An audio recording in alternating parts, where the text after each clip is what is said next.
Magandang araw. Ang topic ngayon, inverse of a function. So, example na tayo. Find the inverse of f of x equals 2x minus 3.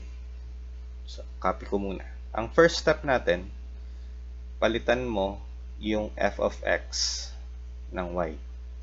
So, yung f of x naging y, and then copy lang tong equals 2x minus 3.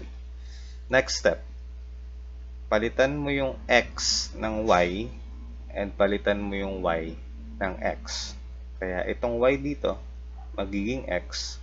Copy mo lang yung 2, tapos yung x, naging y. And then dugtong mo yung minus 3. And then, solve for y. So, to solve for y, lipat ko na lang tong negative 3 sa kabila. So, magiging x plus 3 equals 2y. To solve for y, divide natin yung left and right side by 2. Ayan. So, x plus 3 over 2 equals 2y over 2. So, ang sagot natin, x plus 3 over 2 equals y. So, pagpalitin ko na lang ng pwesto para hindi kayo malito. And then, yung last step natin, papalitan mo yung y ng ganito. So, ang basa po dyan is inverse function of x. So, ang sagot natin, final answer, inverse function of x equals x plus 3 over 2.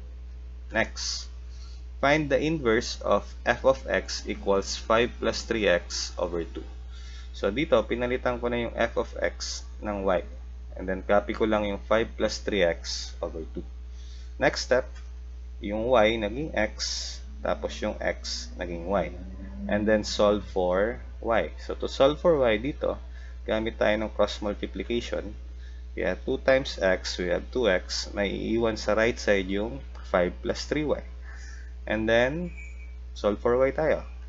So, lipat yung 5. Naging 2x minus 5 equals 3y. And then, dahil 3y yan, divide natin yung left and right side by 3. So, ayan. So, 2x minus 5 over 3 equals y. And then, palit pwesto lang. And then last step, yung y papalitan ng inverse function of x. So, ang final answer natin dito, inverse function of x equals 2x minus 5 over 3. Sunod, find the inverse of f of x equals 3x plus 5. Ayan, f of x naging y, and then copy lang yung equals 3x plus 5. Tapos palit. Si y naging x, si x naging y. And then, so ito na yan. X equals 3y plus 5, solve for y. So, lipat ko tong positive 5 sa kabila, kaya naging negative 5. So, x minus 5 equals 3y.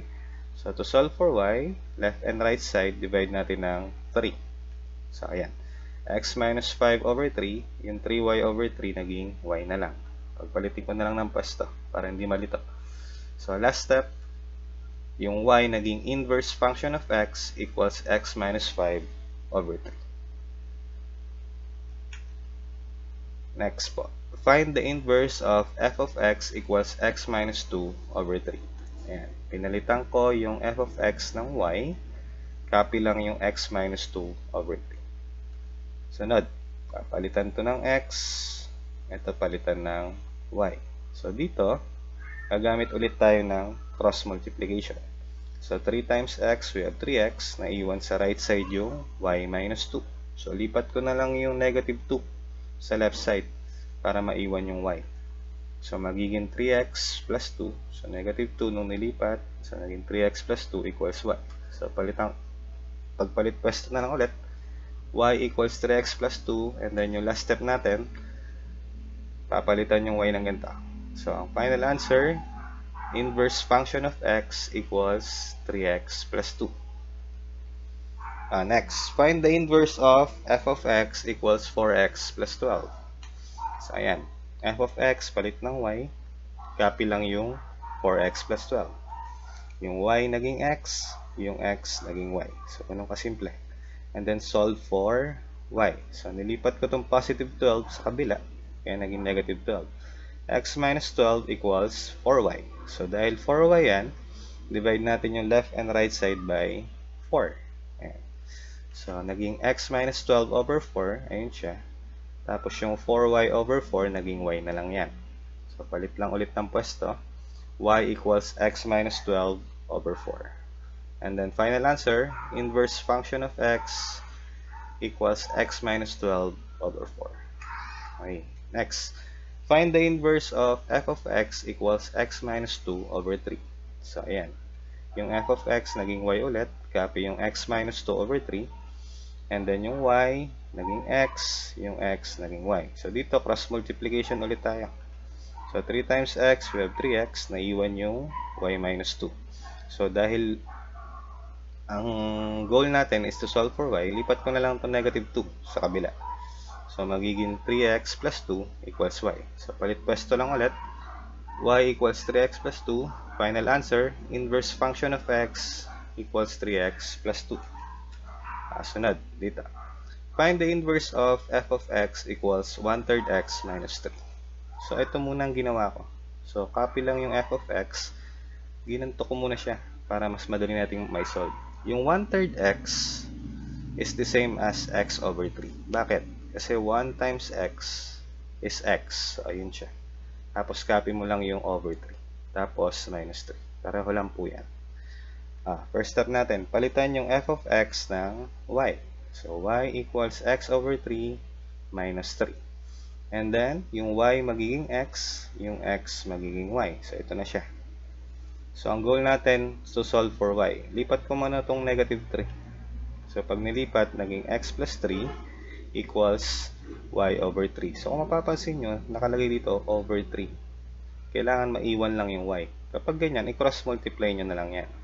So, kapag in-cross multiply nyo yan, ito siya. So, 3 times x plus 3. Ito yung kalalabasan nyo. Tapos, maiiwan na lang sa right side yung y.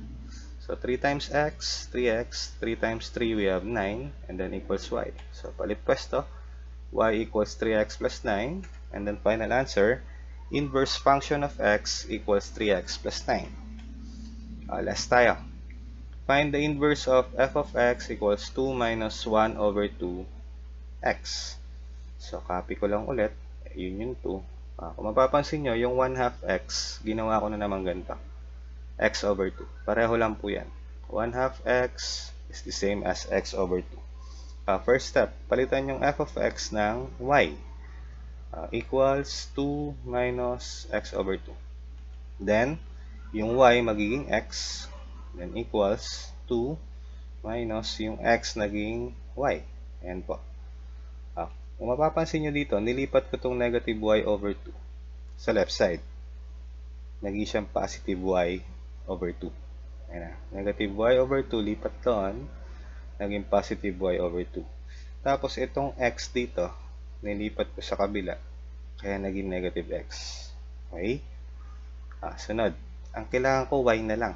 So, dahil y over 2 to, i-cross multiply ko na lang yan. Magiging ganito. Y equals 2 times 2 minus x. 2 times 2 minus x. Sunod. 2 times 2 is 4.